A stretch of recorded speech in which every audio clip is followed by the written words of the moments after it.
একদিন হযরত আলী রাদিয়াল্লাহু আনহু টাকার প্রয়োজনে ফাতেমা রাদিয়াল্লাহু আনহার একটি চাদর বাজারে বিক্রি করতে গেলেন। তিনি মাত্র 6 দিরহামে চাদরটি বিক্রি করলেন। একজন ভিক্ষুক তার কাছে কিছু চাইলে তিনি সেই 6 দিরহাম তাকে দিয়ে দিলেন। তিনি শূন্য হাতেই বাড়ি আসছিলেন। ফেরার পথে একজন অচেনা ব্যক্তি তাকে বলল, তুমি কি আমার কাছ থেকে এই উট ক্রয় করবে? তখন আলী রাদিয়াল্লাহু আনহু বললেন, আমার কাছে কোনো অর্থ নেই।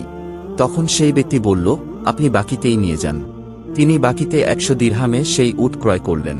কিছু সময় পরে একজন ব্যক্তি তাকে বলল, আপনি কি এই উট বিক্রি করবেন? তখন আলী রাদিয়াল্লাহু আনহু বললেন, আমি 100 দিরহামে কিনেছি, আপনি কত দিতে চান? সেই ব্যক্তি বলল, আমি 160 দিরহাম দেব। এরপর তিনি 160 দিরহামেই বিক্রি করলেন। আলী রাদিয়াল্লাহু আনহু যার কাছ থেকে উট ক্রয় করেছিল তাকে 100 দিরহাম দিয়ে দিলেন এবং তিনি 60 দিরহাম নিয়ে বাড়ি ফিরলেন। সুবহানাল্লাহ।